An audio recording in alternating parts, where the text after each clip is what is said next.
Hey there everyone, Editing Bay Josh here. Just wanted to give you a heads up that there is going to be a pretty harsh cut at some point in the episode because Luis was able to join us later in the episode, and there will be some repeat conversation topics, but obviously Luis wasn't there to start, so there will be some new stuff in there, and we'll just kind of holler back to what we were going to do. I was thinking about splicing this together to kind of flow as a conversation, but then you're like losing Luis for a little while and then you're keeping him for a little while. It didn't make sense. So there will be a moment in the episode where you'll hear some kind of noise. I haven't decided what that is yet. Luis will be part of the conversation for the rest of the episode. I apologize for any repeat conversations if you don't find that interesting. Hopefully you still stick through it because it is a fun conversation based around a fun show and movie. So on with the episode. You all just gotta talk smack about what I want, huh?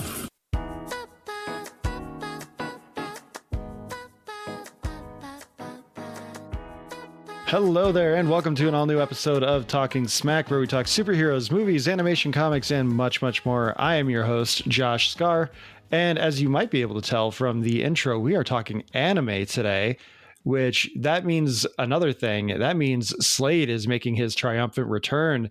Slade from Driveway Beers, how are you doing? Long time no see. You know, Josh, your studio now looks fantastic. I know the people don't get to see the background and everything, but you, compared to last time, you look all professional now. Oh, I yeah. love the artwork, the shield, everything. Yeah. Yeah, I actually have some shelves that I have to install still. I'm going to 1-2 and then a long one over the shield. I don't know how much of it is actually on camera, but I have a rising desk as well. So like if I'm ever on camera, I can bring it up so that way I have more nerd stuff on the background and it's not just like... This is the first time. So this shelf was always to the right of my desk at my old house since I moved, where all my figures and collectibles and whatnot go up there. So that's something you never got to see beforehand. Not really. No, it was mostly your game shelf. Are you still on the desk that's made out of a door? I am still on the desk that's made out. I had to remember how I assembled this to move it and then shove it into a trailer, which was fun. I was like, what did I do? And your chair works now, right? You're not falling out of that one, right? No, chair is fine. And in fact, I even talked the wife into one as well for her gaming escapades when she plays. I saw you updated something on social media with the chair, and I was like, wow, the wife has a better desk setup than Slate does.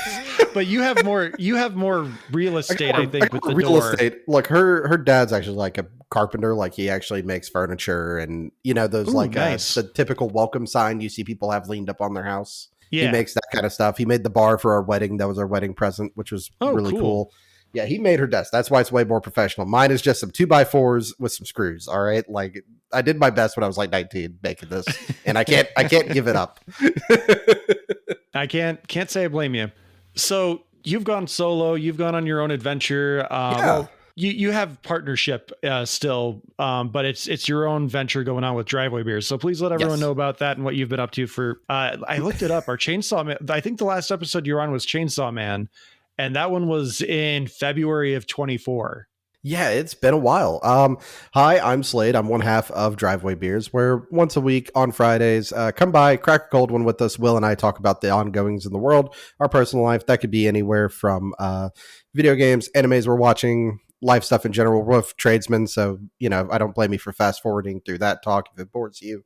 But come by, sit down, crack open a cold one, enjoy. So I don't mind the tradesman conversation. It's like the hunting and fishing that usually will start deviating me. Like there's some people at my work that really love hunting, and when they start talking about their bucks and their walleyes, I just turn around at my desk and I'm just like, you guys enjoy your conversation. I'm checking out now. We were talking earlier, the new place I moved to has a pond and it has a little like bass and brim.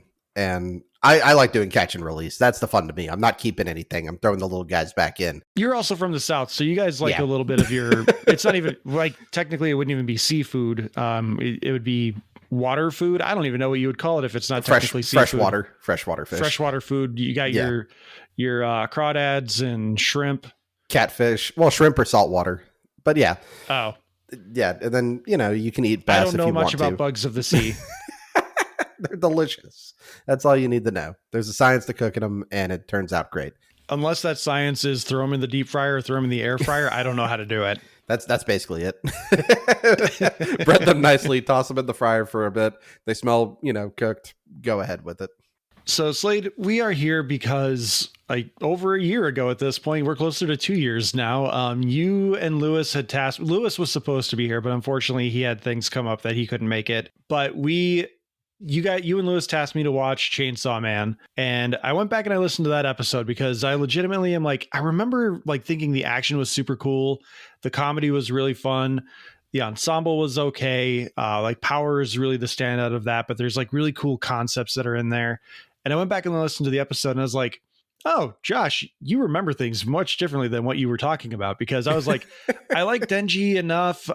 Miss Makima is interesting, but everyone else is really boring because you get all the flavor of who they are from everyone else. And I think that's true to an extent for what I remember.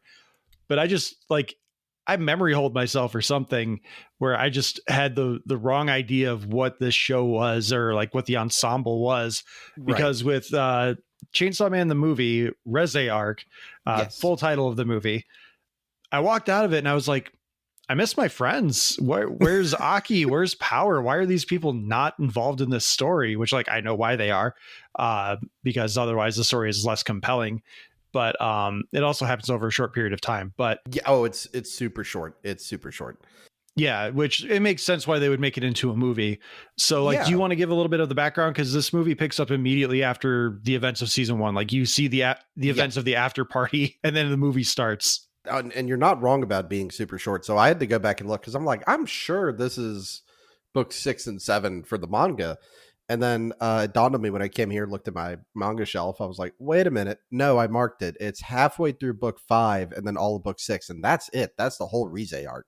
And really, when you're at a book and a half, for your manga book, which they aren't huge, when you're at that little, I don't want to say story points or anything, it makes more sense to do the movie format. And I think it highly benefits from being a film instead of a 12-episode season. Or even just like taking half the season to do that arc and then building into whatever the next one is, or like 4 or 5 episodes, because it definitely flows better as a movie. And I think they do some really good stuff with the character of Denji in this one, because one of the things I really couldn't remember is like how much character growth, if any, does he have besides like getting to have his booby squeeze. That was one of the reasons why I went back, is because I was really curious as to what was, or going back to listening to the episode. I didn't have time to watch the show, unfortunately. Right. But the main crux of that episode we talked a lot about the world, because that's kind of the most intriguing thing of this franchise is the world.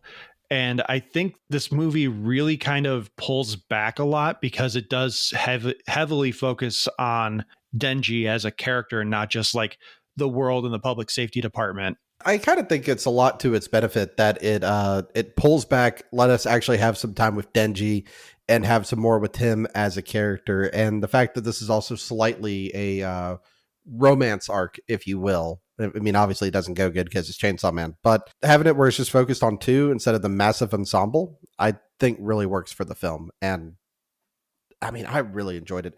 I know you don't read, manga and everything like that. Like I'm caught up on Chainsaw Man. I mean, I'm using a totally legitimate, I promise, website to read all the current chapters when they come out. I do. When you have to admit that it's a totally legitimate website, I think that's one of those, I think they doth protest too much kind of thing. Like you're volunteering too much information for it to be legitimate. There's definitely not ads on both sides telling me about single MILFs in my area. All right. It's one of those websites. Like I said, Chainsaw Man's gotten weird where it is now in the manga, but I know you don't read it. Did you have any context or notions going into this film, or were you just like, oh, cool, more Chainsaw Man? I know Slade's going to want to talk about it. Lewis is going to want to talk about it. Did you know anything about it beforehand? You would tease something about the Reze arc, but I didn't know exactly what it was. But based on the trailer, I kind of put 2 and 2 together, where it's like, oh, he's going to be betrayed because this girl that he's going to fall in love with is going to be another devil. I couldn't quite figure out what kind of devil she was, because like in the trailers, especially, like she's moving too fast. And then in the posters, like she's so like angular that you can't quite make out what the face is supposed to be, which I think is to the benefit, because the face is a little silly, which they all kind of are. But I think overall, I had a good idea of what it was building towards. I think the thing that I was expecting to happen, that it didn't happen, which is the usual like 3-act structure of a movie, which is you have your opening action sequence that resolves, and you actually have your story. Then you have like a middle action sequence of some kind, and then you escalate to the finale. And in this one, it's really just all escalation until you get to that final like 25, 30, maybe 40 minutes of the movie, which I think it's more like 30 or 20. Yeah. But that entire final sequence is just phenomenal. Like, it is worth the build up by that point. Studio MAPPA, who did the animation, I believe you had mentioned in our previous episode, they're the studio behind Attack on Titan. Among many others. Phenomenal work. The action is flawless as usual. Beam, the shark devil, or is he a fiend or is he a devil? He's a fiend. He's a fiend, which we'll have to kind of come back to. Fiends are essentially zombies. They're corpses that are possessed by spirits. Yes. Yeah, by devils. And then you have just devils as well. Yes. Who just appear as people, but they're like the more powerful ones, right? Correct. Well, it depends what they're based on, right? Like, so the whole power scaling is how much is something feared, right? And I guess it goes without saying, spoilers for the Chainsaw Man movie. First of all, go watch it, come back, and we'll tell you about it.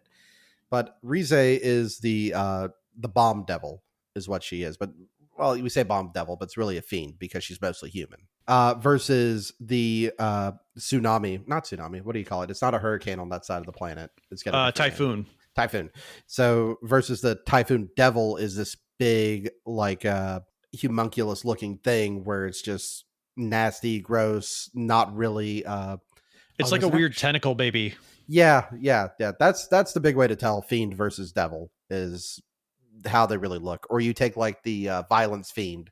You know, they have him with the crow's mask because they have to feed him poison. Otherwise he gets too strong. He's too powerful. Yeah. Which, like, this movie is not approachable for anyone who has not seen the show. I do think that's a little bit of a detriment to it. Like, they don't bother telling you anything about anything in this movie. Like, they are just like, you're here because you watched the show or you read the manga. Let's go.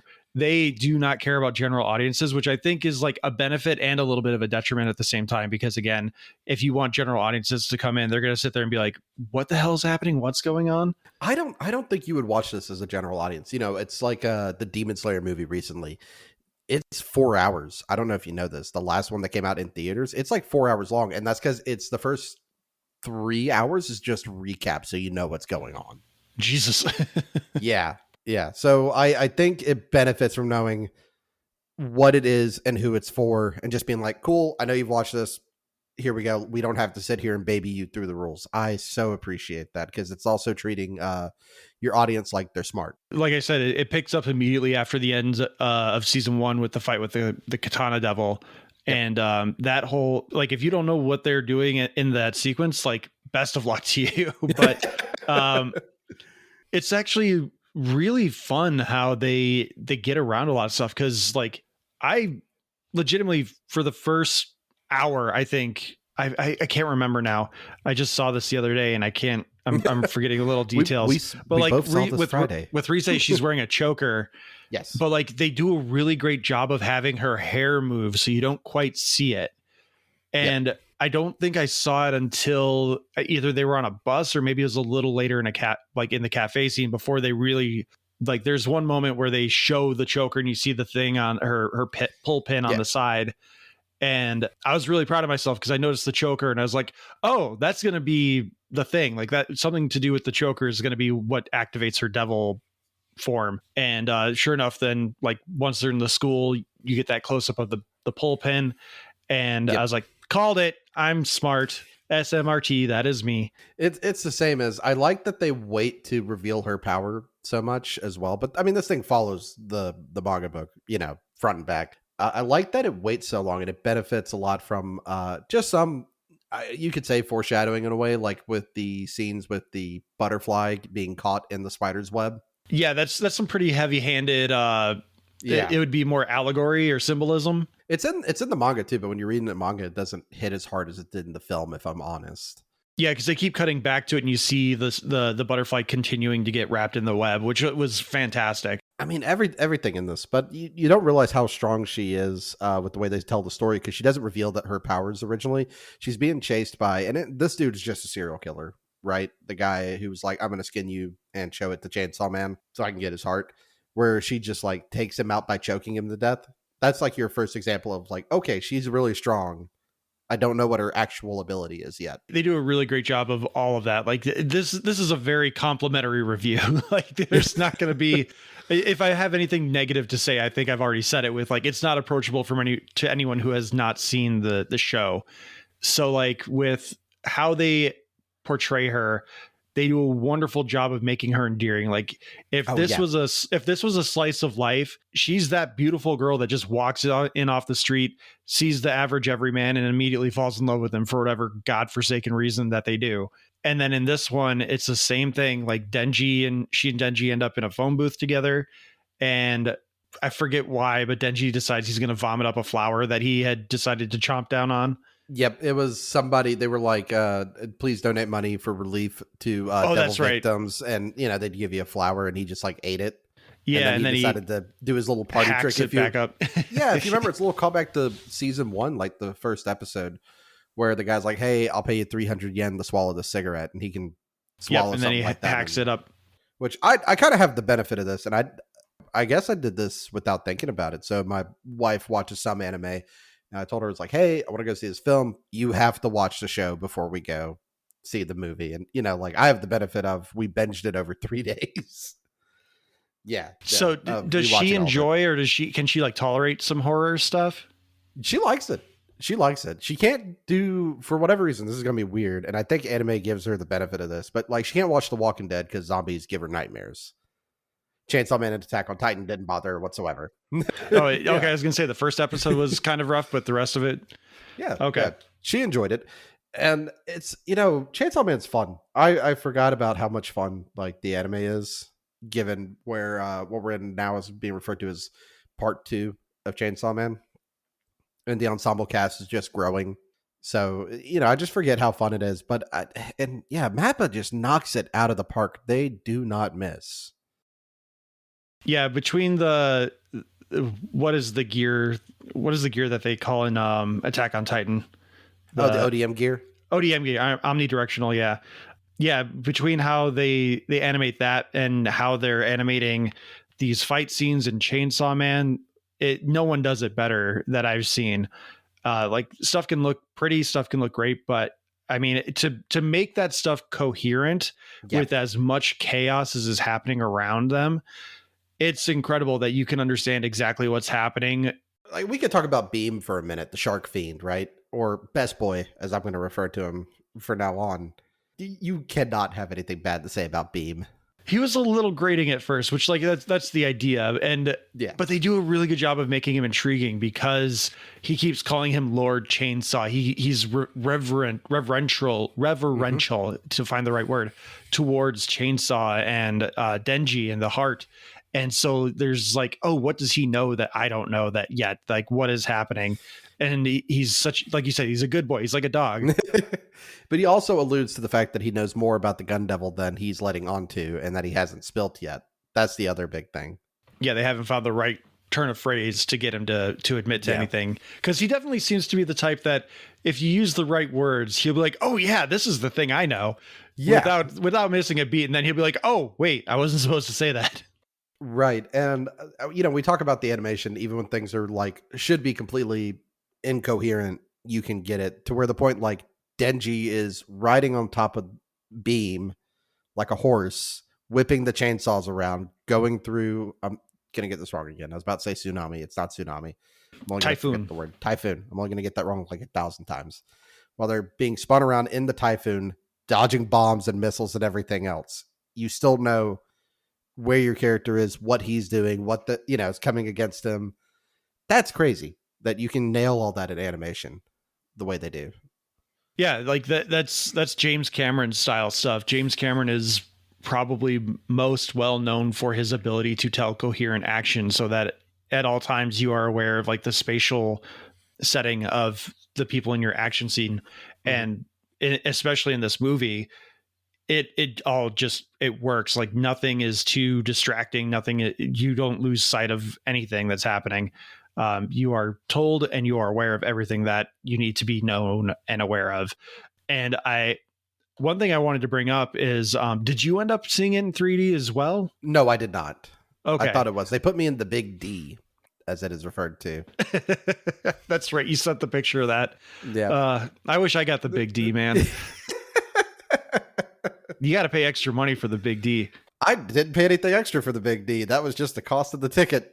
I thought that was just our usual after hours pricing. I think I paid like $16 for it, which I've seen some people in my area complaining that $16 is expensive. And I really want to show them what people in Madison, Milwaukee, Chicago, what they're paying for their theaters.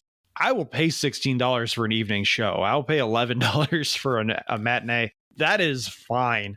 I know we have another theater in Beloit that's a little cheaper, where it's like $7 or $10 for matinee to evening. But like I have to drive 30 minutes north to that. And my only viewing experience there was not a great one. So I'm not really enthused to go back there. But I will say, I messaged you and Lewis ahead of my screening because I did have a pretty decent sized crowd. And there were some weebs being nerds out in front of the theater taking pictures with their Pochita stuffy and other things that they had with them. And I was just like, oh God, it's going to be one of those viewings, isn't it? And thankfully everyone was like involved in the movie. Like they were not cheering. They weren't being too obnoxious with it. The only obnoxious thing happening was the double date behind me for a couple of girlfriends who knew each other and the boyfriends. And one boyfriend was just being one of those guys that's like, I'm going to ask a million questions, so I seem like I'm being really attentive to you. No. And it's like, stop, man, just shut up. And he was doing it in the movie too. Like, thankfully the movie was loud, so I couldn't quite hear everything. Right. But I really hope whoever is on that day with them was like, we're watching the movie, shut the fuck up. I'll go and tell you. So I went and saw it with my wife and my co-host Will, and my luck with AMC is still being my luck with AMC. So I'm gonna send you a photo from in the theater real quick that I took. This happened when I went to see the Mario movie for an episode, and this has happened now.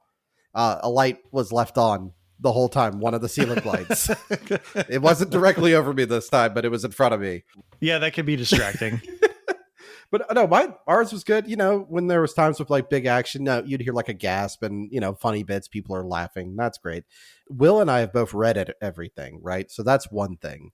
My wife knows nothing other than the anime of what she's seen. So the look on her face when she found out that Reze was the bomb devil was priceless. I loved every minute of it. That, and it was just Will and I cracking jokes occasionally, like to each other. We weren't loud. We were, hey, do you remember this? You know, that kind of thing. Really, okay. Just, you know, back and forth to each other occasionally.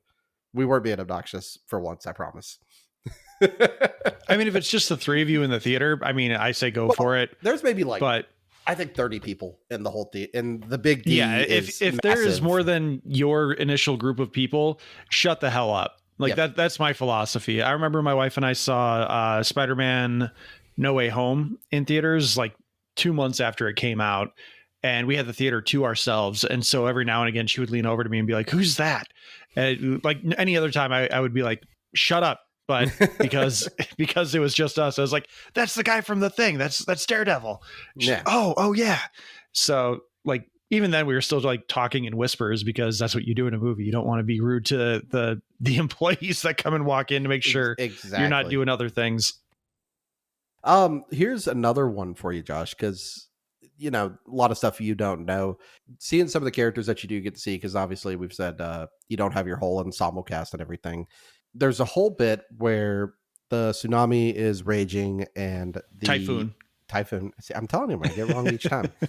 The typhoon is raging, and Aki grabs a hold of the angel devil and loses an extra 2 months on his life. And if you remember, this is also brought up in the film very casually that he's already going to be dead within 5 years, because somebody was like, "Hey, we can promote you." He's like, I'll be running this joint in 5 years, and you're going to come work for me. He's like, hell yeah, let's do it. And then the angel made a point of like, you're not going to be alive by then. Like that reminded me about that point. Mm-hmm. I had forgotten about that plot point. By the time we got to hanging out with Aki for even a little bit in this movie. Yeah, but you can tell he's like done with people dying constantly. That was like the one character moment that actually came up in this movie. Like I brought this up when Alex and I talked about Spy Family Code White, where anime movies, at least from the ones I've seen that are tied to shows, they tend to just be a contained story. They don't move the show narrative too far forward. It's really just a contained story that's flavor for these characters and you to have more time with them. And so to have something even as minor as 2 months happen to Aki, I was like, oh, okay, there are some stakes here, because anyone who doesn't watch the movie now is going to have no context for what happened here. Although I'm sure they'll exposition that away, be like, oh yeah, this happened during the typhoon thing. Well, I mean, this is all just straight continuation of the story. This is no side quest. This is nothing different. I would tell you, this would be my tease for later when we get to the next arc of the show and moving forward with Chainsaw Man itself. This is the happiest we're ever going to get. Of course. I just want you to know. MAPPA doesn't do happy. Well, Zenshu was happy. That was a different show they did. And Renamen 1-2 was also happy. But this, no. After this, we have the International Assassins arc, and that's going to be a lot. That's got to be episodes. There's no way that could be a movie, because that hangs around and runs for a while. But no, there's a lot of art. There's a lot of things at stake. They do keep things moving as they should. I do also like the fact that it's brought up just storytelling wise. You know, they kind of cut back occasionally to Aki and the angel, and you can tell they don't get along, like just as people, despite the angel being a devil and Aki's disposition towards them. I don't think they'd get along as people anyway. But I do like how the angel comes around at the end of the film for Aki and spares him of having to see somebody else dying. I do really like that as a character growth. Yeah, that was a really nice touch where, it's not necessarily an Aki moment at that point. It's the angel moment. And you have the whole allegory of like the city mouse versus the country mouse going on throughout most of the movie. And it plays really well. If you're looking for a movie with stakes beyond what's being told within the story of the movie, you're not going to get it. Like, you're not going to expand on the public service department. You're not going to get any additional information about Miss Makima. Well, she continues to be an enigma. Okay. I don't want to say anything else about her. Okay. I was going to ask for your opinion on her, especially given the ending of the film. Well, let's start literally at the beginning, because the reason Power isn't around, who's a fan favorite character, is because she has too much blood, since she grows extra horns. Yeah, she goes full on cornholio for her like 5 minutes at the start of the movie. Is the low hanging fruit just to say that she's extra horny? Is that the low hanging fruit of a joke? That would definitely be the low hanging fruit. It's low hanging fruit of a joke, but we're here. She's running around doing like a cornholio bit. She's like just sitting there muttering to herself. She's got the jitters. She's like, oh, so you get a good bit of Miss Makima there, and if you notice, and if you haven't paid attention to the show or you haven't watched it in a while, Power is obviously afraid of Makima. She has something going on where all of these devils are willing to fall in line for her for one reason or another. And like, whether or not that's because of the deal she has, although maybe it's because I've had time to sit on the show for a while, I have to go back and check. But her eyes are not what they should be based on my understanding of things that are happening here. Because if she has deals with devils, that should not affect her eyes unless, again, there's like something happening there. Well, if you remember, like Himino in season 1, she gave one of her eyes away to have power with the Ghost Devil because the Ghost Devil had no eyes. That could be a thing. The pieces are in front of you, Josh. You're moving in the right direction. You're moving in the right direction. I don't have the context to get the pieces in the order they need to be in. But yeah, she is very manipulative in her own way. And again, she wields some kind of power that terrifies all of these devils and is captivating for humans. Like, people fall in line for her. Humans are the ones that are like, yes, lead me. And the devils are like, okay, don't hurt me. And what is the dynamic there? I need to know. I'll tell you if but you don't know. Spoil it. No, don't spoil it. I need to go on this journey. I'm more than happy to tell you, Josh. If you ever want to know, just ask. Part of me that does that, like, I'm not one that's like, oh, the spoilers ruined the experience for me. Like, if I know a spoiler, it allows me to try and see and look for those little nuggets that are in the story.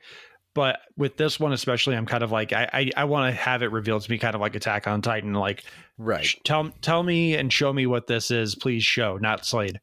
You're you're a lot better than my wife. We were on the couch and she's like, "What is the ability? I have to know it. I'm gonna Google her." And she's like, "Either you tell me or I'm gonna Google it and read a lot more spoilers." Yeah. Tell her to not add Rule 43 on top of that, though. Oh, 34? Yeah, no, don't do 34. Sorry, my dyslexia kicked in. All good.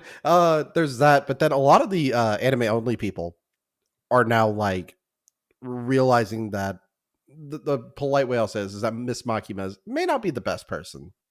That's been apparent from the get-go, the way she treats Denji, although like that could, if you are buying into the idea that she's human, that could be just she doesn't view devils as People. empathetic as people, and like maybe vice versa, where she's just like, oh, this is a thing for me to manipulate and get the end result that I want, whatever that may be. I'm guessing it's more malevolent than benevolent, but we will find out, because it definitely has the makings of one of those kind of stories where we are led to believe that this person is benevolent, but all these things can very easily be twisted into a 90-degree angle where they are malevolent in nature, and we just don't see those pieces yet. Absolutely. Let's talk about some other points in the film. I do want to talk about the classroom bits for a while, where Denji finally gets to go to school for a bit. Might not be actual school, but he's there at night, and he's there with his new crush, Reze. And she tries to teach him some things, like the words for big ass, what's 1 + 1, the simple stuff. But it's endearing, it's cute, and at the same time, we're talking about the way the film builds and builds and builds, even with everything going on prior to the guy showing up that's trying to cut her up into pieces. There's like tension, even with something so wholesome and simple, I feel like, in the film. Yeah, when you're waiting for that other shoe to drop, because as I mentioned, they do a wonderful job of making Reze seem like she is just that perfect girl in the slice of life show that just showed up and found her dream person without even trying. Like, circumstances happened, like especially in the dub, the voice is like pitch perfect for that kind of character. But because I am aware of the trailer and the images on the posters, I'm like, she's gonna have a heel turn. Like, what is that heel turn when is that gonna happen? But there's so many little things of like, if she were this wholesome, if she were this good, she wouldn't be like, this is big ass, this is balls, this is my boobs. Like, she wouldn't be doing quite these things, which is like a really fun other side of the coin to Miss Makima that, like, we're talking about here, not to deviate, but like, Miss Makima is very withholding, and she will only give just enough to keep Denji on his leash. Yes. Whereas Reze in this sequence of events was very much like, here's the jackpot, all you have to do is give in. And he's fighting it for so long throughout these first like week or two that they're just courting each other in a sense. And then it culminates in this classroom setting. It's like you said, it's weirdly wholesome, but there is that undertone of a sinister nature hiding in there. And like, they just drip pretty big drops throughout, because I think the classroom sequence starts with the psychopath talking with the Typhoon Devil. Yes. And then we cut to them coming into the school, and then he shows up, and like we get all these other reveals, because we have to start building towards the climax of the movie.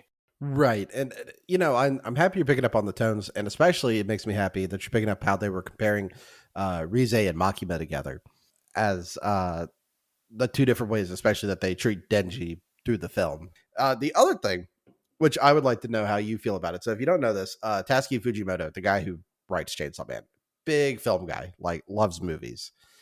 And just the whole intro sequence of the film itself is Denji and Makima on their date going to see movies. Did your theater also have the little chuckle when it just hard cuts to Denji watching the audience and you're sitting there watching him? It just feels like a little meta moment. No one clocked that in my theater. We weren't that smart, I guess. Okay, yeah, there's a little chuckle that went through our theater, like, oh, it's funny. He's hard watching us. We're No, watching him. no, I didn't even clock that. No, I was too busy trying to like analyze what these movies are trying to be that I didn't take a second to be like, oh, that's us, or it's supposed to be us. Okay. All right. Well, there we go. Now you have something to look forward to when you get to rewatch it on Crunchyroll later. My wife and I were saying we're going to do that later because we ended up watching this in sub on accident. That's maybe my fault. Maybe Fandango lied to me. I don't know. But They do a really good job of hiding shit because like I said, I saw this in 3D, which I don't think the 3D was too distracting. But it did take me like 20-30 minutes of my viewing to kind of be like, okay, this is in 3D, just stop it. Because I kept looking for like where are they really trying to show off the 3D? Because if they're pushing it this hard, like there's got to be something that the 3D is going to really accentuate. And it really didn't. Like I eventually just was like, okay, this is the format that I'm in. Let's just lock in and go. Because like there were even some parts where like the depth was a little off. Where like there's a shot where Denji's like sitting with his arms on his knees while his like butt's on the ground, and in the 3D conversion, his arm is like significantly further ahead than his leg in the 3D conversion. And I'm like, that's weird. Like that's not necessary. But I will say that in the opening dream sequence, that's very like manga. Mm-hmm. That looked super cool. Like that they were playing with that really well in that sequence. But everything else, like the 3D was not really much of a factor. I figured that the fight with the Typhoon Devil would have really benefited from 3D. I was watching in 2D in this massive screen.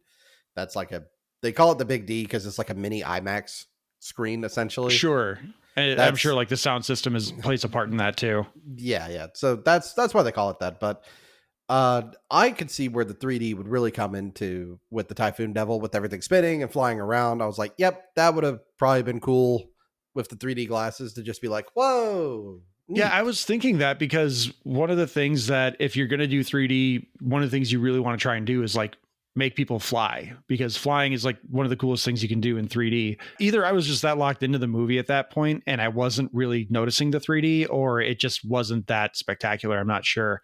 But if there is anything that I will compliment the 3D on, it would be that opening like 2-minute sequence in the dream sequence. Everything else I thought like I was too busy trying to focus on why is this in 3D? Why are they forcing me to watch 3D? Because I felt really bad. I walked into the box office, they scanned my ticket and they go, here's your 3D glasses.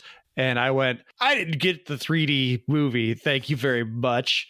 And they go, it's 3D. I'm like, I avoid 3D. No, this can't be 3D. Like it's 3D. And I went, fuck. And then I was just really hoping funny. they were mistaken, because I was really close to one of my favorite GameStop stories that I have is like one time where like my face just covered in humble pie, where this mom came walking in one day and she's like, hey, I need that new zombie game. And I went, oh yeah, Left 4 Dead. It's right over here. And she goes, no, my son said it was Call of Duty, the new Call of Duty. Ow. And I was like, Call of Duty doesn't have zombies, you dumb bastard. Like, who the hell are you to tell me, the GameStop employee, what has zombies and doesn't? And I tell my manager as they come back from their lunch or whatever break they were on, you check out this lady that came in here and was like, I need Call of Duty with zombies. Like, what the fuck are they talking about? And then the manager goes, the new Call of Duty World at War has a zombie mode called Nazi Zombies. I was like, fuck. Big old humble pie right there. Yeah. So yeah, I did get the 3D showing, but it wasn't distracting. I'm not one of the people that gets headaches from the 3D glasses either. It's just more of an inconvenience since I wear glasses. So the glasses on glasses thing is just a pain in the ass. Yeah. Oh, I'm sure it is. I remember it was early on when I first met Dan of Casting Views. I was talking to him because they had an episode about your experience with 3D TVs. And I was like, oh, I bought one on accident was my first thought. With my very first tax return. I got one for way too cheap. So I think I got like an underhand deal somewhere, but I got a 3D TV. And I was telling my wife, I was like, yeah, this was supposed to be like, 3D TVs at the house, next big thing, whatever. We're all going to do this and be on the couch going, whoa. It didn't work out very well. 'Cause No. I do remember it was either Gears 1 or Gears 2 has a 3D mode in it. And you can play like Gears of War in 3D if you want to just feel like you had blood thrown on your face for whatever reason. That's, that is a thing that exists. 3D is never a thing that really popped for me. I just, the gimmick of it is always like, hey, look at let me put this golf ball in your face and look at this paddle ball going in your face. Like it's great when it can be immersive. But I've never had a movie that like changed my life because I saw it in 3D. And when they really tried to push those 3D TVs, when they figured out how they could make 3D Blu-rays, I remember my now father-in-law had just bought a 3D TV and they never used it because they're like, oh, we have to charge the glasses. We have to buy extra glasses. Yep. We have to sit in a specific spot so the 3D works properly. No, thank you. No. The second you add rules to it and somebody just can't turn into a vegetable on the couch where they're comfortable. No.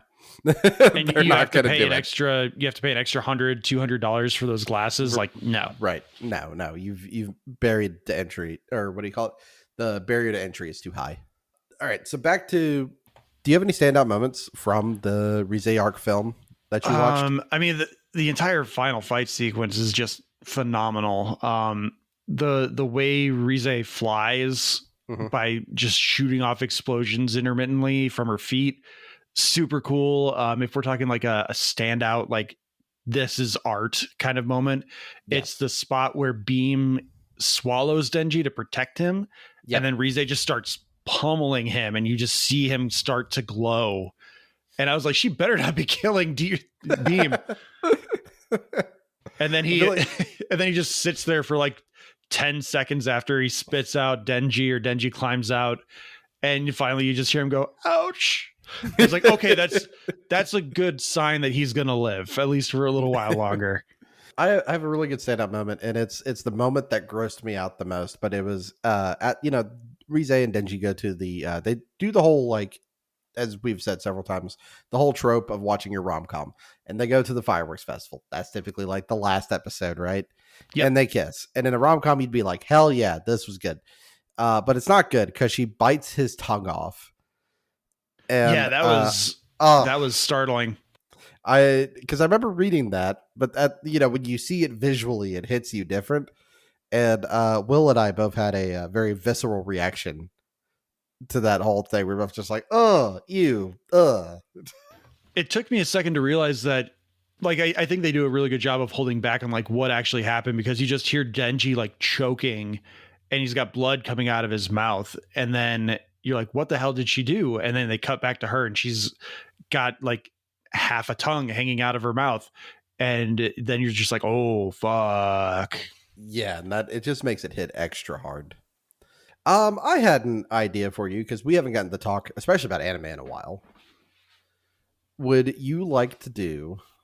We'll talk about, what you would rate this and if you'd recommend people seeing it. Because I'd really be interested in how you would recommend this to somebody, especially given the fact that it's like, hey, to watch this film, you need to go watch these 12 episodes first, if it's worth it or not. And then there's 2 other animes you and I both watched, really liked, and we haven't had a chance to sit down and talk about them yet.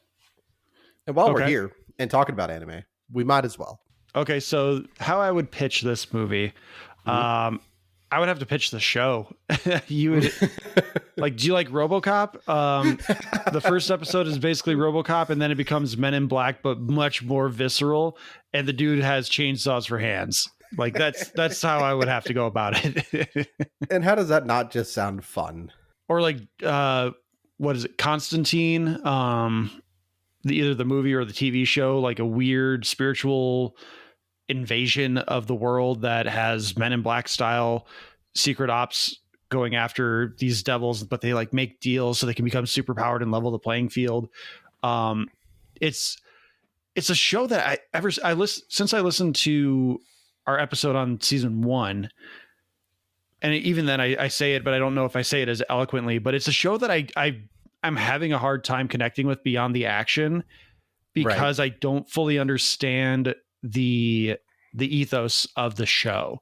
Like, what is the allegory that we're telling here? Is it like the darkness that good people have to go to to level the playing field with the forces of evil. Like I don't fully understand what the show is really trying to tell me yet. Like Attack on Titan was a post-apocalyptic nightmare until all of a sudden you're like, oh God, this is a Holocaust allegory.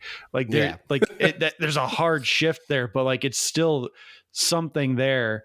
But with this one so far, I still don't fully understand. Like I see the themes, but I don't understand the heart of the show yet.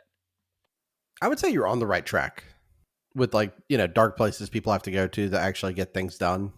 Yeah. The good thing done. I think you're on. It's definitely a good anti-hero story as well, because and me, I love anti-heroes.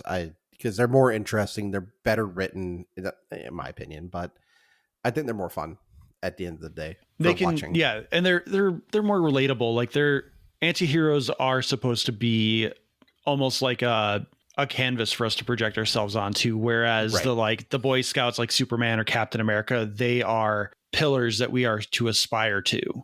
And so like they have their places and they have reasons why they work the way they do, but the anti-hero, like you said, they work because they are slightly more relatable. Exactly. I think they're more relatable. That makes them easier to watch. It makes it more digestible. So yeah, that would be how I'd pitch it. Like it's RoboCop mixed with Men in Black or Constantine, if you know what Constantine is from DC Comics. And then yeah, just really cool action. So what was the other question? How would you rate this? Given the fact that, and this is why I think your rating is going to be interesting. Because I would just tell you to go watch it. It's great. It's a lot of fun. It's a good movie. But I feel like you're going to think more about the people who would just have to show up and see this movie with zero context for the world, right? If you're someone with no context, I would have to say it's a pass, because I don't know that other than the building to the guy with the chainsaw arms, I don't know what the hook of the movie really is for you. Right. So like if we're talking the Talking Smack rating, if you have not seen Chainsaw Man, I would say it's a pass. But if you're invested and you've seen the show, I would say get your butt out of your seat and go see this movie like yesterday, because it is a good time. It's fun. If you've watched Chainsaw Man, you probably have an appreciation for anime, so you'll love the animation. It's just a good time, and you get exactly what you want out of this, except maybe power, because power brings a lot of the humor, but they really left a lot of the humor to Reze to kind of help emphasize the betrayal that comes with her. Right. Which I kind of feel like they needed to do, if I'm honest. Especially with as quickly as they seem to run through this, it makes a lot of sense to take Aki and Power out of this story, because if you give Denji an opportunity to talk to them, they're going to dissuade him in some way, or they're going to come up with something to get him to kind of see reason or kind of suspect something. So I fully understand why they are not in this story, which is another reason why if you are invested in the show, or if you're not invested in the show, like, and you just come into this movie at cold turkey, like, oh, Josh from Talking Smack said this, I should see this. I again, I would say watch the show first, because you're not getting the full breadth of like the Miss Makima relationship, and there's a lot of stuff that's just kind of missing if you have not seen season 1. So like, it's a really elaborate split decision from me. Like if it from my perspective, I would say it's a must see because I really enjoyed it. But if I'm talking to my in-laws, if I'm talking to my nephews who are older, my first thing is I'm going to be is like, have you watched Chainsaw Man, the TV show or the anime? Like, no. Okay. Really cool movie, really cool visuals. Watch the show first. So exactly. Like it's just a really elaborate split decision. Okay. All right. Hey, good stuff. You know what? I'm happy you enjoyed it at the end of the day, though. That's the important part to me. I really like the fact that they also had Reze because they couldn't have a supposedly 16-year-old girl running around without any kind of covering over her backside. So they found a way to get her some tidy whities after she murdered an entire police force. Yeah. And it's kind of weird. I don't know if you've seen the images of the movie censored. No. Yeah. So for certain viewing places like, China, Dubai, the UAE, you have to censor it in certain ways. So in the UAE especially, like you have to have like shoulder to wrist arm coverings and stuff. Yeah, so I'll put that in our chat, but it's really interesting. You just made me think of that to throw something else on there. And while we're doing we're padding for time here, go ahead. We're not padding for time. Well, I mean, we're trying to fill the silence. Right. Would it surprise you to know that Chainsaw Man won the weekend box office based on projections? No, not at all. Yeah, so it's showing in 3,000 theaters. It took in $17.25 million projected in the weekend box office. The next closest movie is Black Phone 2, which took in 13 million. Right. So for an anime that's it's not exactly a limited run, but like there are limited showings per theater. 17.25 million is pretty fantastic. It's not Demon Slayer money, which Demon Slayer is destroying globally and domestically for what it's doing. Like that's pretty impressive. Right. No, it's also the other thing. It's 100% on Rotten Tomatoes at the moment. I mean, this movie's hanging in tight. Obviously, it's good. That's why, to me, it's more so. It's interesting that you need so much prior knowledge of the show to even like have this film. And to me, it says it's straight up just for the fans. Yeah, and like that speaks to how outgoing people are when they're passionate about something. Like we have this whole thing with the with studios right now. Marvel, Warner Brothers is having a weirdly great year after the disappointment that was Mickey 17. But Marvel, Sony, so many of these studios cannot get people out to the theaters. Paramount with Transformers 1. I thought Transformers 1 was fine. I didn't think it's as great as some people on the internet might make it think it is. But it's very approachable. It's an all ages film for all intents and purposes. But no one went and saw that movie. But when you have a reason to go see a movie, and like maybe my guess is studios will take the wrong approach to this, where they'll be like, oh, so what we need to start doing is TV shows and then movies again. Like, no, that's not it. Like this is something that anime has been doing forever. And fans just know. With you. I can already see this all being misconstrued as where it's like, oh yeah, we just adapt TV to film. That's easy. It's more than that, though. You got to be there for the fans, and then not treat them like they're idiots. That's the other especially that one, because like you said, Demon Slayer is like a 4-hour movie that takes 3 hours to recap the show. That's why they could have easily made this a 2-hour and 20-minute movie where they spend the first 45 minutes basically reestablishing the stakes of like, we need to get the Gun Devil, we need to do this, we need to do that. This is very much a standalone story that just fits within the arc of the show as it is as well. No, it's like there was a video from one of the viewings of the Demon Slayer movie, the guy peeing on people. I don't know if you saw this. No, I don't think I want to. Well, I did. And basically he just didn't want to get up and go to the bathroom. So he just wet himself in the theater. And the people who got... Weebs are weird, man. Some of the people who got urinated on beat the hell out of the guy. Which I think they should. That's within their rights. Yeah. You pee on me, I get to beat the crap out of you. Yeah. There was like a whole fist fight with the Demon Slayer movies. And when it came out that the guy was peeing on people because he didn't want to get up and leave. But I'm just, if you're sitting there and you're watching like a recap, go pee, you know? You don't need to see it again. Sure, it probably looks cool on the big screen with this great sound system and everything. You don't need that. Yeah, it definitely probably is better than his tablet and his really dirty headphones. Exactly. Josh, since we're past that, here's first thing I want to talk to you about. My Dress Up Darling, season 2. Yes. How much did you love it? Oh man, I it's hard to beat the first season and how much you just fall in love with those characters. Right. But I really enjoyed Gojo coming out of his shell and kind of realizing that like he is not the odd duck. And he, like, other people have similar interests just because, and like people enjoy his interest as well. Like when he found, I forget who, but someone found out that he does the faces and the work on those, I'm forgetting what they're called. The dolls, the Hina dolls, Hina dolls. Yes. And they're like, oh, that's so cool. Like, no wonder you're so good at this stuff. he's like, holy crap, maybe that bitch ass girl from my childhood was the bitch and not me.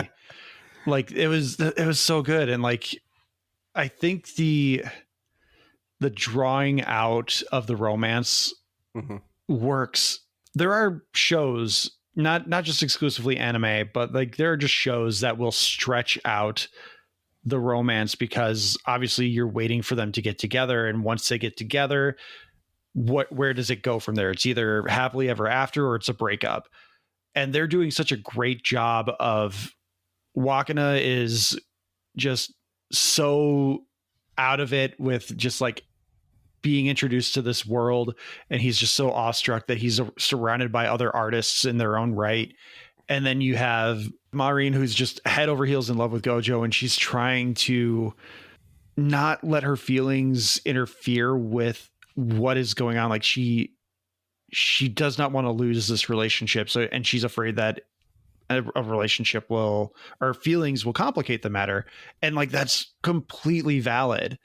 The fact that like Gojo has no idea, let alone like what he feels, or maybe he does. Maybe that's one of the twists is that he's like, I've loved you from the moment I saw you, but I just didn't want to say anything because I'm me and you're you. Like maybe that's the thing that's going to happen. Like, but it's like all of those options are available to them. And it's so great. And then you have the spoilers for season 2. I would recommend watching season 2. But you have the Akira storyline, which is fantastic in its own right, because I was in the Talking Smack Discord and I was like, why does Akira hate Marine? Why?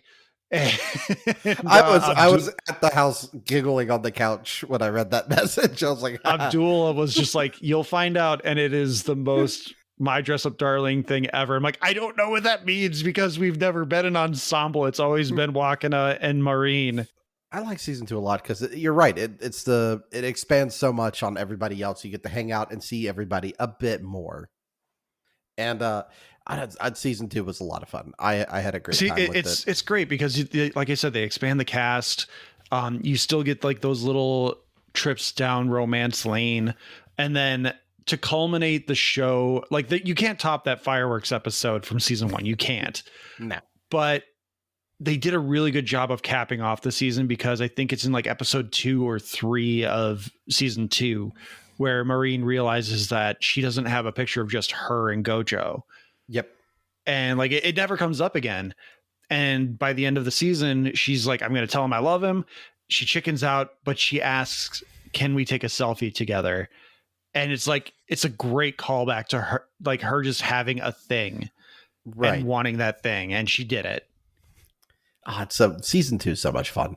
I also like, not only it's just those two, but it also dives deeper just into cosplay itself, in like different forms of cosplay that people do and things that people like. Yeah, the crossplay and the group cosplays and everything like that, and prop making, like all of it is like that. I'm assuming you want to talk about Frieren. We'll get into Frieren here in a second. Yeah. Oh, yeah, I absolutely want to talk about Frieren. But yeah, and one more, and I got another one after that too.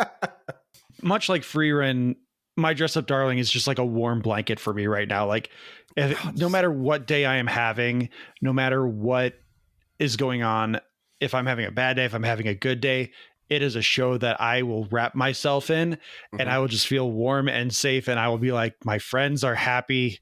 I can be happy while I'm with them. Perfect. Well, I'm glad you enjoyed it. Obviously, I want to talk about Frieren. The other one is the Apothecary Diaries, which are... Ooh, yes. Yes, that's 2 shows I think I shot you. There's a third one in that, which is going to be my request for you to get your butt moving on.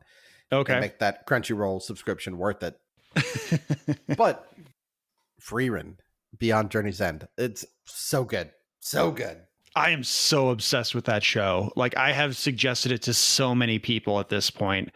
I'm just disappointed that so many people are not watching it yet. That I know. Like, I as far as I can tell, like, it is one of the more popular shows beyond like Solo Leveling. Yeah. The only problem I have with Frieren, which is the same problem I have with the Apothecary Diaries, is the final like 5 episodes just completely detract from what I was connecting with. Right. And so I'm just like, get back to the stuff that made me feel happy. Like I love being around those characters and like the way they problem solve like that statue puzzle, especially when they have like their doppelgangers. Yeah. That was really fun and cool. But I could have done like one episode of that. I didn't need a whole 5-episode arc To building me, it towards. was. Go ahead. Oh, go ahead. No. Finish your thought. No, go ahead. I didn't need 5 episodes to remind me that Fern is eventually going to become a big player in this show. Like, that's obvious. So I had the opposite of that. I thought it was nice having the 5 episodes, watching everybody flex their skills. You've had all this time of like you said, it's like a warm blanket. You're happy, you're cozy, you're like, oh, I'm enjoying the story. This is fun. And you're like, cool, these people are strong. I know they are. I haven't really gotten to see it much. But then it like lets them stretch their legs in a way, you know, and show off for a bit that's what it feels like to me.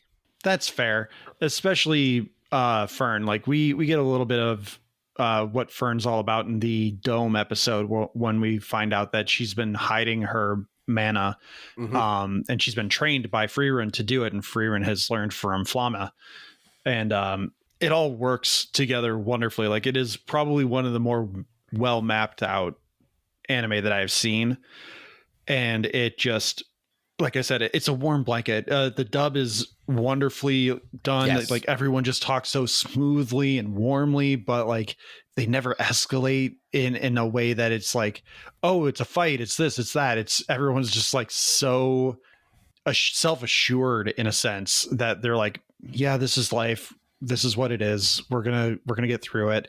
And like I was actually just rewatching when I was on my flight from Florida, I was watching Frieren because I had finished Alien Earth, which I'll be talking a little bit more about next week when we do What You Doing. But I think it's episode 4 or 5. They come across the red dragon at its nest. Fern's like, let's take a shot at it. And she completely misses because of like the magic around the dragon or something. And Frieren's like, oh, run. It's like the first time we ever see Frieren be like, oh, shit's about to go down. We need to move. It's such a good show. My wife has been collecting the manga. I don't know if you can tell back there behind me, but she's been buying it up and she's been enjoying reading it. So I need to get her to actually watch the show because I feel like, I don't know, there's one thing about reading it. There's one thing about watching it because sometimes, your imagination is good. Sometimes it's nice to visually have it put out for you.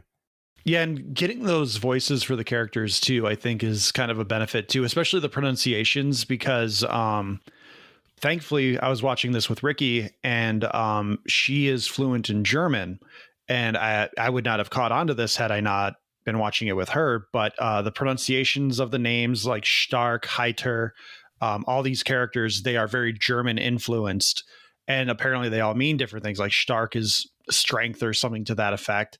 And so she's like telling me like, oh, the way they're pronouncing it, the way it is, this is like their base character trait. I'm like, oh, that's good to know. Otherwise I thought they were just pronouncing Stark wrong, like a jerk. No, they actually do like him. They're not just being an asshole to him. Let's see. There's that. Again, we said Apothecary Diaries, another one, warm blanket, just fun.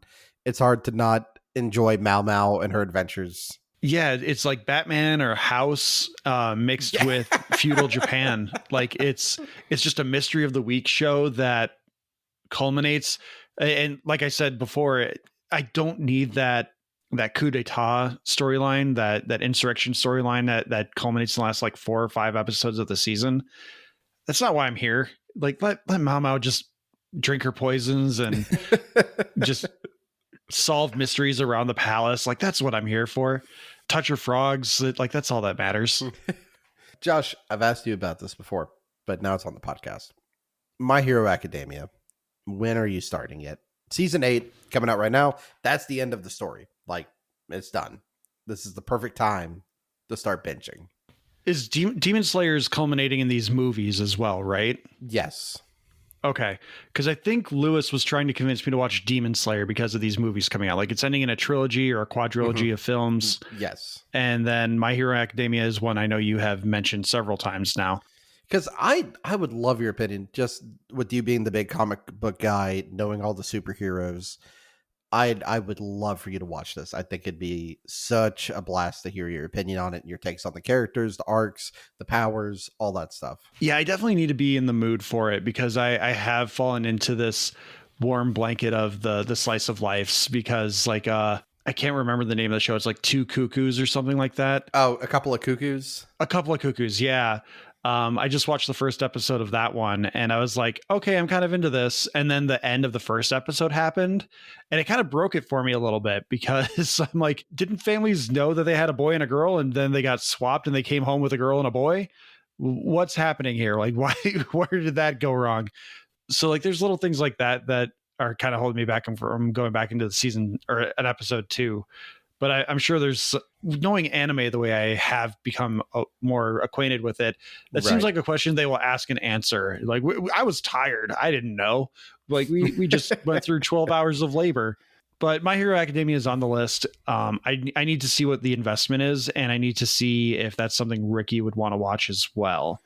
Largely because if it's something she wants to watch, I'll probably get through it faster.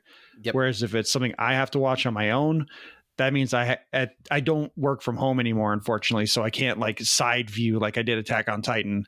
Oh, that sucks. Yeah, so I have to come home, take care of the kids, and then find the time to be with my wife while also watching something that is not participating with whatever she's watching with, which sometimes that's fine. She's got her own stuff going on that she likes watching, like the K-dramas and stuff now. So she's got her own hobbies and I can just pop on my noise canceling headphones and watch something while we're laying next to each other in bed. Like that's not a huge deal. I will go ahead and tell you right now, I don't like Demon Slayer. I don't think it's very good. I think it's poorly written. It's carried by its animation. It's very pretty. It's nothing special. Doesn't do anything different. Lewis said that you were not a fan, but he was very interested to see me go into it. So I'm wondering if maybe we can't figure out a way for me to watch one and then the other, and then we can have like a big podcast about it. We have to do a like Josh's year in anime or something, or 2 years, I guess. I don't know. I have to go back and remember what I've watched because I've watched a lot. I feel bad because I feel like we bullied you a little bit with your anime viewings between the slice of lives. You know, we did the waifu gauntlet, made you watch all of Attack on Titan, and then here we are, Chainsaw Man. You've been watching other things. You know, obviously, to me, you're more of a traditional movieist and everything, and I guess in Western media. How are you adjusting to anime? Just like watching it in general as a different medium compared to I don't want to use the word traditional shows, but I mean, I feel like you get what I mean. Western shows, Western media. Yeah. I don't know if it's just because it's so new to me, but I am finding the storytelling mechanics a lot more engaging right now. Or maybe it's because it's allowing me to dissociate a little bit better. I'm not quite sure. Like one of the shows that Ricky and I watched together that she and I both really enjoyed was I'm in Love with the Villainess, which is like an isekai that flips the story on its head a little bit because it's a girl who gets shifted over into the video game world. But she is, as the title suggests, in love with the villainess. The villainess is the character she cares most about. Like the princes that her character is supposed to marry and fall in love with are ancillary to what her wants and desires are. And the fact that the show deviates the program to build towards that romance is really interesting. And I want to know, I'm really hoping they get a season 2 because I want to know like how that disrupts her knowledge of the world as well, because it feels like that's something that they're building towards. Right. Well, you know what? I as one of the people I feel like who influenced you to go do the deep dive into this, I'm happy you're enjoying it. That's makes me happy. Overall, I'm happy you're enjoying anime. I'm happy that you're taking the deep dive, finding what you like, the genres you like. Just please watch My Hero before you watch Demon Slayer. Do yourself a favor. Do us all a favor. I'm shocked you haven't asked about solo leveling at all. I don't like solo leveling. Really? No. I find that interesting. Well, let's dive into that a little bit. Where did solo leveling touch you? It's so it's closer to being as well used to be co-host for Biased Anime Pod, referred to it as solo edging, and I think that's correct. There's no character growth, there's no good development. It's just like, oh, next hyped fight, oh, next hyped fight. To me, that's just boring. There's nothing to like hang on to, if that makes sense. I can understand that. Yeah, there's not a whole lot of emotional growth or anything like that. And like I kind of feel that way about the fights with Chainsaw Man as well, though. Like it's more about like, oh, now the character is pissed off and they're gonna overcome. Yeah. So like I can understand that, but Chainsaw Man obviously has a little bit more character stuff going on with it, whereas Gino in Solo Leveling is kind of like, oh, the system wants me to do this, guess I'm going to go do that now. There's very little resistance. There's very little digging into anything else. I just find the world really interesting, and I find the problem solving interesting in a way, even though I just said like, oh, he gets mad and then he win. He basically they basically pull a Hulk where it's like, oh, he gets more angry and now he's more powerful. That's what it is. I find that kind of story boring myself. That's me. I'm not here for it. So I might jump some things around here, although Lewis isn't going to be able to chime in here. But Lewis is he says he's available, so I might have to do some fancy editing. I don't know. We'll see if I have the time.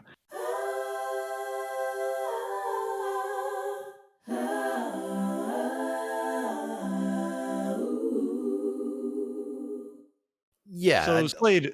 Go ahead. That was perfectly edited together. That's fine. Wonderful start to the edit. We've slipped into a time zone where our timeline where Lewis is able to join us. So Lewis, welcome to the episode, and you've missed all the conversations, so hopefully we're not repeating too much. What are you talking about? I'm still not here. Yeah. No. Like I said, solo edging, it's just aura farming, no real good character development at the end of the day. I don't know. I want more. I want more depth of character. It's like, yeah, vanilla's good sometimes. Everybody likes vanilla, but some chocolate syrup or some sprinkles on top makes it better. That would be the way I describe solo leveling. I'm confused by these descriptors because I came in for anime and I'm hearing like a bunch of sexualized. Okay, I'm gonna skip. You just continue. I'll jump in. No, that's fine. That's fine because I was bringing up.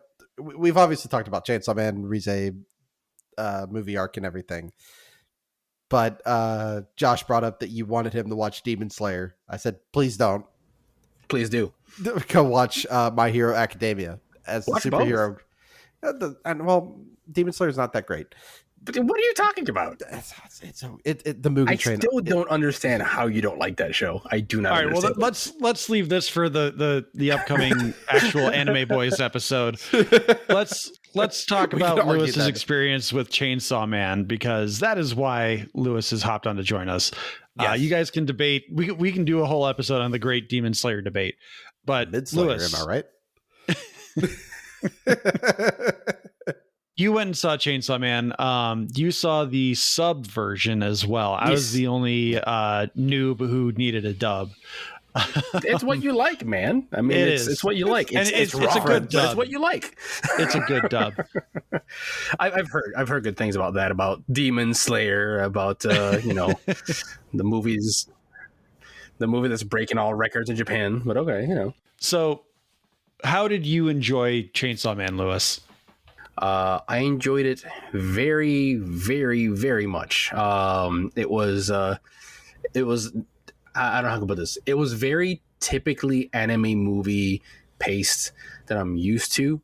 So if you've been watching anime as long as I have, and I'm sure Slade has, think of, you're nodding your head. So like, I know what you mean. You know what I mean? I mean, think back to movies like Akira and anything like that, where it's just like a slow pace. It's not there just to give you the action moments all the time. Just a lot of exposition. There's a lot of there's a lot of buildup, a lot of tension, a lot of just, I don't know. It's everything I came to expect, which I haven't gotten from a lot of anime lately, both as far as like shows and movies.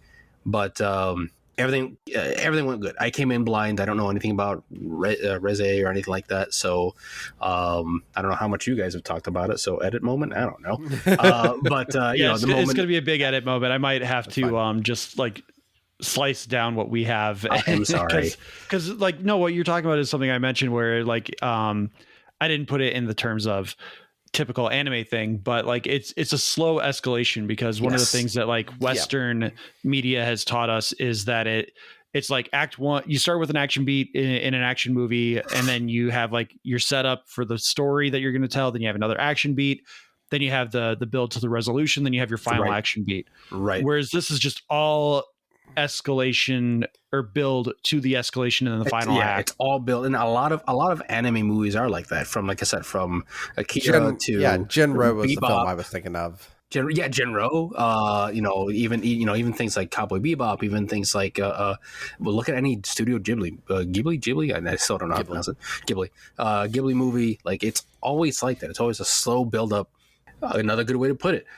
Think of gaming. What did the original Halo developer said? It was give me 15 seconds of amazing, and then you build it up, and 15 more seconds of amazing. So that kind of thing with anime is normal for me, and it feels like it's been missing out. So it felt like home, but no, I thought it was phenomenal. I ended up seeing it in 3D, which I think Josh, you also got surprised by that, because that's all we had options for our timetables, and even that was gorgeous too, though. They did that very well. It wasn't in your face, it was subtle. They focused on the parts where it needed. There was no cheap shots for the 3D, but no, man, like, yeah, the restraint for showing off the 3D was really impressive. Like I had mentioned that like that opening dream gorgeous sequence that's all black and white, like that was like, that's where you show off the 3D, and then like for the rest of the movie it's really subtle and almost like, why does this need to be 3D besides getting a few extra bucks out of me for the box office? But they did it just right. They did for an animated movie too, where like, you have your arm in front of the face. You can tell the depth between the arm and the face as it should be. And that's all they needed to do. And that little subtlety, I think, added to it. Again, not an extra, $6 for a movie ticket worth, but at least artistically they did it right. And new favorite character, Beam. Am I right? We all love Beam. All right. Hey, look, we can. We're on the Beam train over here. All right. Yeah, I'm not alone. It's really funny you mentioned that, Lewis, because I went back and listened to our Chainsaw Man episode from like 18 months ago, and Slade is sitting here going, Beam is best boy, Shark guy is best boy, and Lewis, you're sitting there like, I don't know what the fuck that means. I don't know what you're talking about. And now here you are. He's like, best boy, awesome. Yes. Good callback. Yeah, I will die for Shark boy. Oh, I will. But as I was telling Josh earlier, Lewis, you weren't here for it. As someone who's caught up reading it, man, things are weird now. Aww. It was nice to go back to the Reze arc. How far along are they? We're in Chainsaw Man Part 2. So the end of the first series, and like, we're starting over. It's Part 2. Let's go. Yeah. The cast has changed. Denji is still around, but like the main character is different now. There's a lot going on. Oh no. Yeah. No. So there's a new Chainsaw Man that's not Denji? Man. It's still Denji, but there's a whole new cast. Denji's still Chainsaw Man. But you said there's a new main character. So there's Chainsaw Man 2? No. Chainsaw Man Jr. character that's always along with him? It's hard to explain. It'd be a big spoiler if I said everybody died. Yeah. Damn it, I knew it. Fuck. Same thing I told my wife. Don't have a favorite character, right? That's all you do. After Attack on Titan, I learned that very quickly. Don't do that. You'll do yourself a favor. No favorite characters in Chainsaw Man. All right? I'll just tell you, Denji's still here to walk the bread. I'll just love Frieren until my dying days. It's fine. a good one to love, though. It is a good one. Isn't the same thing with Frieren? Isn't everybody dying as she goes along? No. But not her. Not her, exactly. That's the point. I think we're about to experience I'll be the one that makes her sad when I die. Damn. But no, yes, very much liked it. Anything I didn't like, I got nothing. There's got to be something. So Josh and I were talking about earlier, and the fact that this movie treats you like, hey, you're smart, you remember the show. Absolutely. Let's hop back into the world. It doesn't take any time to re-explain all the rules, reflect and all that. Yeah. But we were talking about that might be a negative because general audiences can't go see this without. I get that. I am not a believer of make everything for a general audience. If it's for you, it's for you. If it's not, it's not. It's that leaves more interpretation for the artist to make the movie that they fucking want. No, I agree. I agree with you. You know, I told Josh that I think it's better that it's like, hey, this is for the fans. Don't care. Go watch 12 episodes. Come over here. Yeah, exactly. I Yeah. mean, I think it's the same complaint. I think Slade, I know you're not too much into the comic movies and all that, but like I know Josh and I have complained about that with all these new comic movies, and they've learned their lesson recently, at least with like Spider-Man and Superman. But like, hey, look, we're resetting the movie. Let's do a whole new "Here's How We Got Here" arc. You know, so Look, I'm not with it, but that's also my biggest gripe of why I don't do a lot of superhero movies is because, like, how many times do we have to tell you the origin story over and over again? I don't want to see that. So yeah, and I think they've learned a lesson. At least was what Spider-Man, the newest Superman. There's another one that did it. Oh, Fantastic Four. Like they were just like, yeah, they're here. You know who these guys are. Let's move on. So. For Chainsaw Man, I fully understand what you're saying, and I agree with it because, yeah, like not everything needs to be made for everyone. And that's part of what a lot of people have been saying in response to a lot of these studio movies where they have to make this like the most broad concept ever so anyone can come in and watch it. Back in the 80s, 90s, you had movies that were just for like specific genre lovers, but they would have like you'd allocate a budget. Oh God, what a novel concept. Not everything has to be $200 million. You can here's $60 million.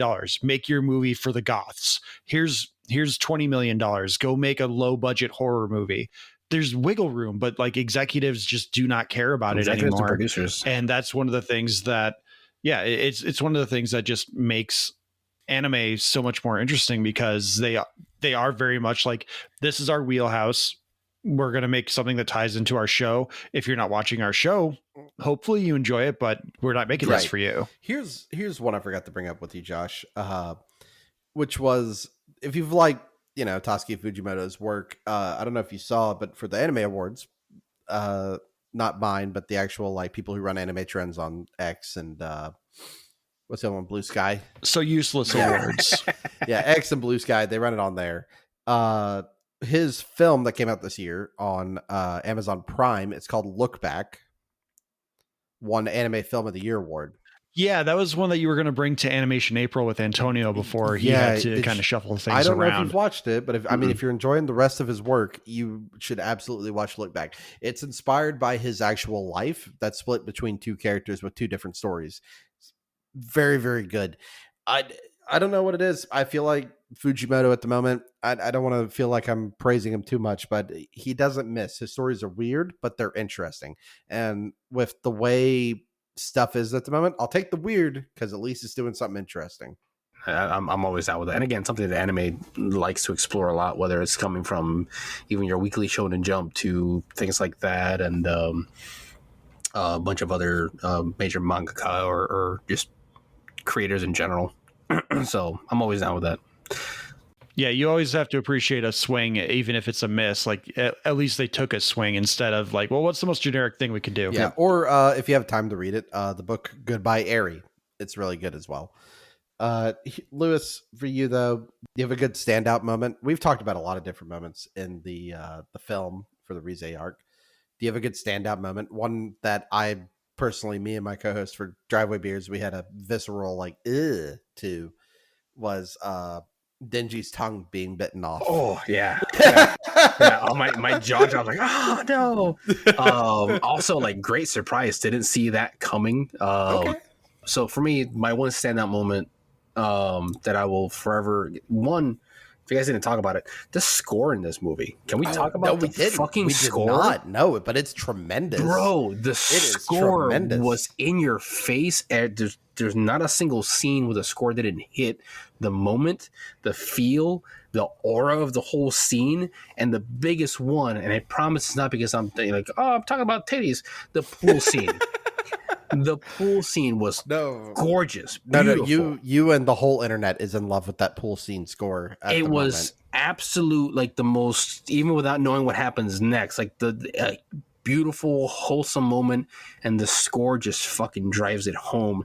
And then you see the metaphor with the butterfly and the spider. You're like, oh no, something's gonna happen.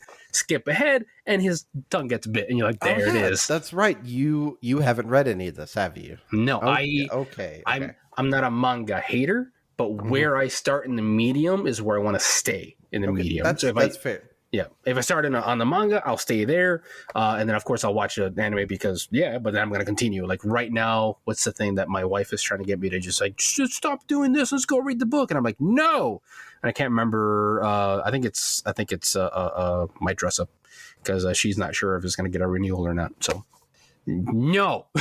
No. Only if it's canceled. Correct. That's the only reason. Right. And I did that with Nagatoro because apparently there's probably not going to happen. So I already read my way. Oh darn! It's actually a very beautiful book. So read it. So to give you an idea how far ahead I am with reading it, this arc, the Reze arc, ends with chapter 52. Mm-hmm. I just read 218. Wow, they are behind. Yeah. I mean, it is miles and miles behind. When the first season ended, how far behind were they? It was halfway through book 5. So I mean, that's really far behind. It was already far behind as it was. Okay. Yeah. And them trying to push everything into this movie probably pushed them back even further, which, you know what? I appreciate. I don't care. The thing was gorgeous. Honestly, with as nice as this movie was animated, I'm fine with as long as it took. If we're getting this kind of quality, sure, take your time. That's perfectly fine. For sure.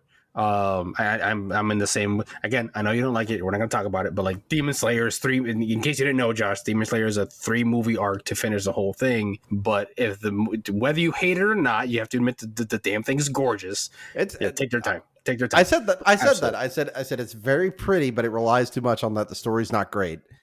It's very pretty, but the story's mid. All right. Nah.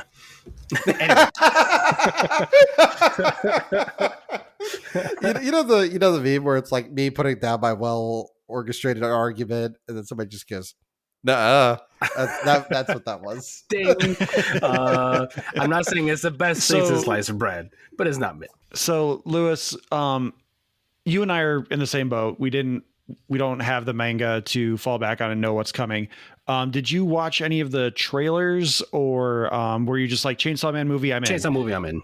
Because I saw a trailer, obviously a trailer or two. I'm not like you, so I don't have like, I know there's like eight different trailers, 1A, 2B, whatever. I don't no idea. I saw 2 trailers.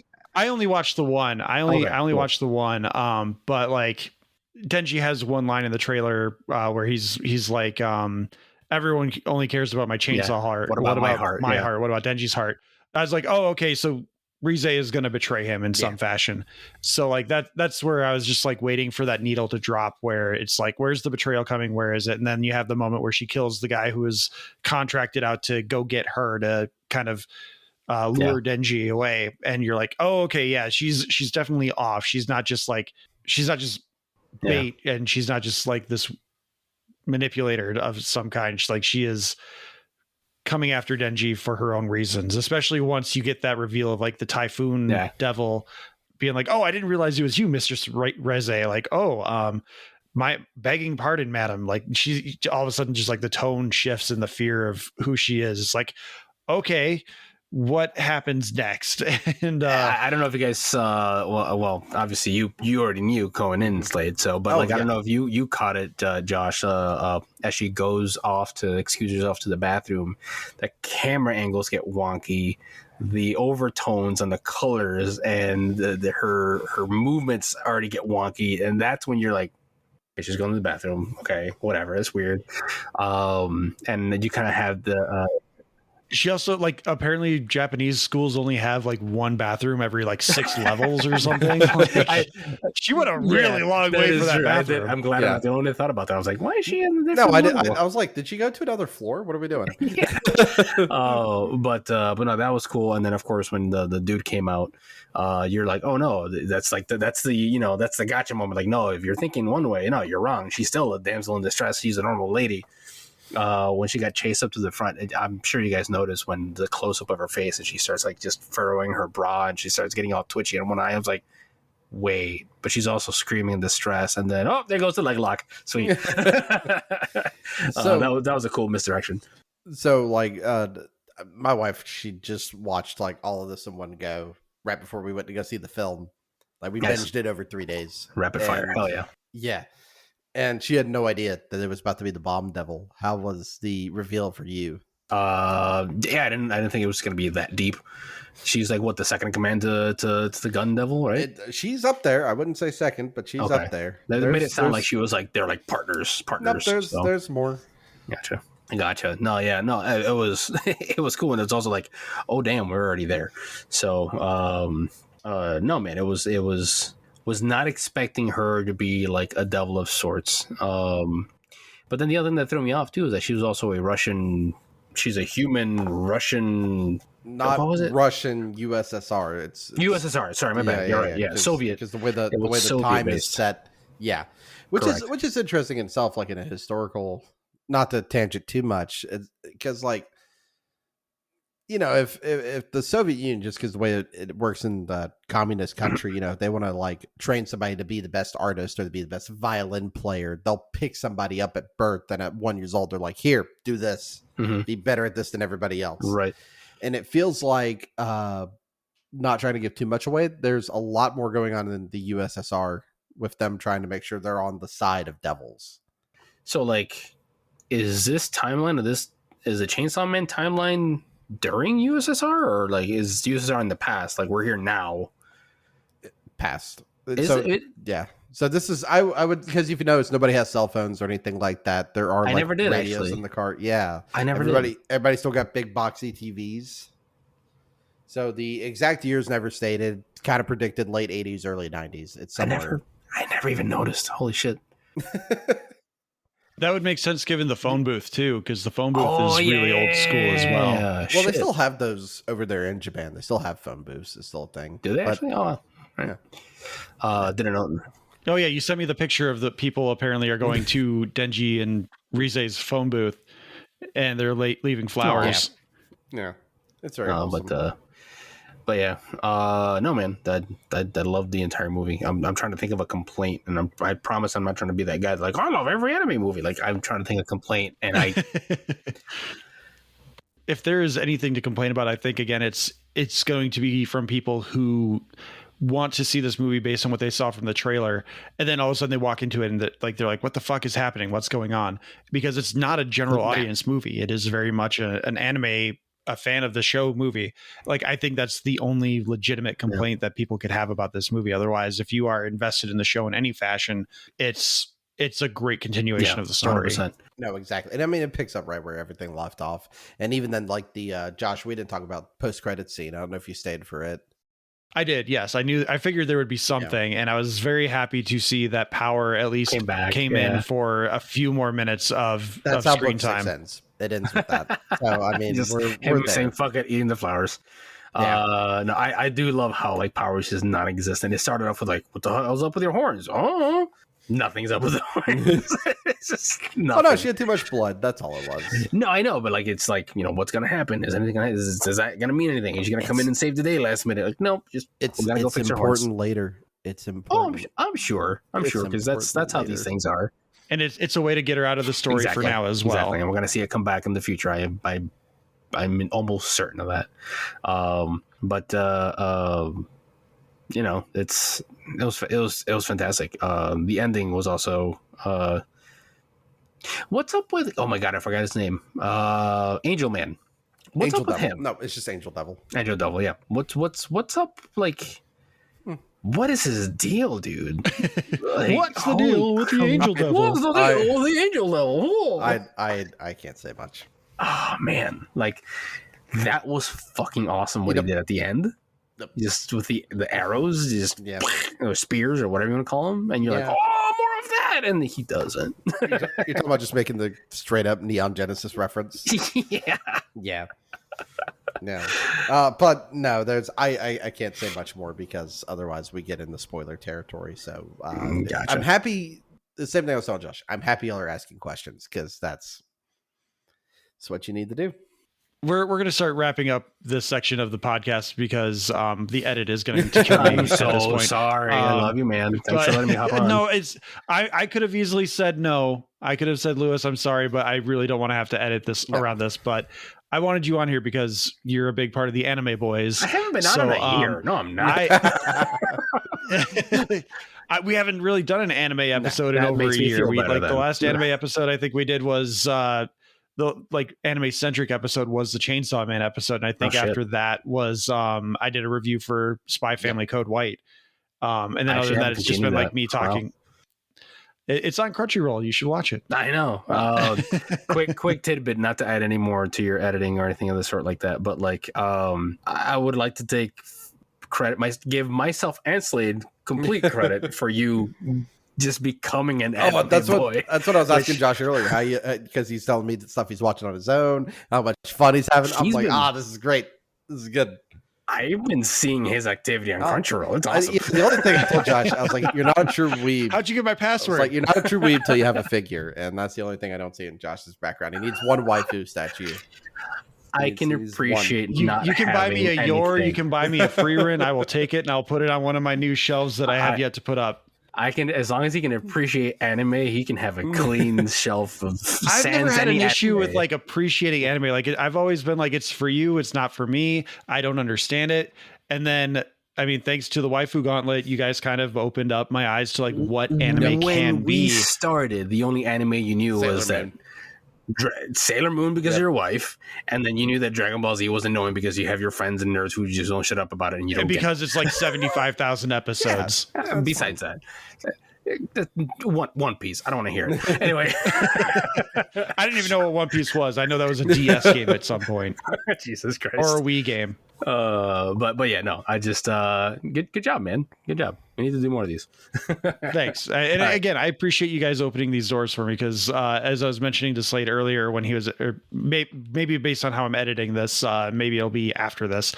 But just the storytelling in anime is just it scratches an itch that Western media just does not anymore for me.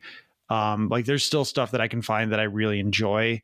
But for the most part, with the reliance on secondary screen media, where most streamers are making shows that people can watch passively while they're on their phones scrolling through social media, I don't do that. I still try to immerse myself in something. Like if it's the first time I'm watching something, my phone is at the opposite end of the room. Unless it's like something that you guys have tasked me to watch. And then usually I'll kind of like add a little flavor to it by like live streaming to you guys, like I did with Attack on Titan and other things. But for the most part, and like usually I do my tablet, which has less apps on it because my tablet is more for reading and like my Discord stuff. But overall, just the way anime tells its stories and like the mediums of even just like the concept of isekai, it's so basic, but it creates so many cool things. And like, I know when we watched Konosuba the first time, I was like, I don't get it. I've watched like 2 or 3 or 4 isekais since then. And I'm like, I get it now. It's all dependent on the writer, man. Exactly. It's all dependent on the writer. But no, man, it's super cool. Also, full disclosure, I told him all this crap when we worked together way up before. He was like, nah. Anyway, so thank you to Josh's wife for getting the foot in the door and then allowing us to blast that door down. But yeah, with that said, I back to you, sir. Yeah. So before we do go, I do want to ask you, Luis, where do you think we're going with Miss Makima? Oh yeah, she is this show's Eren Yeager. She is all good intentions in the worst evil way possible. So I think she's going to be like the big bad with the whole good intentions and all that crap, and just like, she's all stuck in her ways because of whatever the hell it is she wants to do. So that's my answer, and I'm sticking to it. Doing the wrong thing for the right reasons and then becomes corrupt by it, or the right reasons, the right things for the wrong reasons. That's what Eren Yeager was personally. The final answer was first awful. Of all, Eren Yeager's a good boy and he did nothing wrong. Secondly, you're asking not until the very end. Not until the very end. I'm with you. I flipped on that last, the very last 3 hours, and I was like, yeah, sorry, you lost. But me, yeah, anyways, no, like I told Josh earlier, you're asking the right questions would be what I would tell you.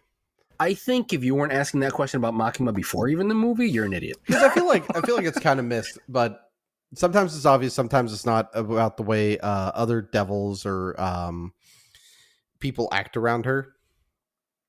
Like if you remember in the show, like Kishibe, the essentially old man, gruff, tough dude who's going to train everybody. I mean, he points directly in her face and says, "I think you're full of shit." What is she, a shit devil? Like, no. I know. Just a cacophony of poop. I mean, you could argue literally. that poop devil's probably a thing and something somebody must fear, surely somewhere. But yeah, that's my thoughts. That's kind of where I was going, but maybe it's a little more eloquent as to what I was thinking. The shit devil is more eloquent. That was eloquent. Yeah, right? Shit devil, but like kind of going the Eren Yeager route where like she becomes the big bad by the end. Like I could totally see that happening. That's what I'm thinking. Yeah, I could be way off base, but I think that's a very strong possibility of the two that are floating around in my head, which is she's just I could either see her becoming like being like an infiltrator, being an agent for the Gun Devil, and she's like manipulating shit behind the scenes so that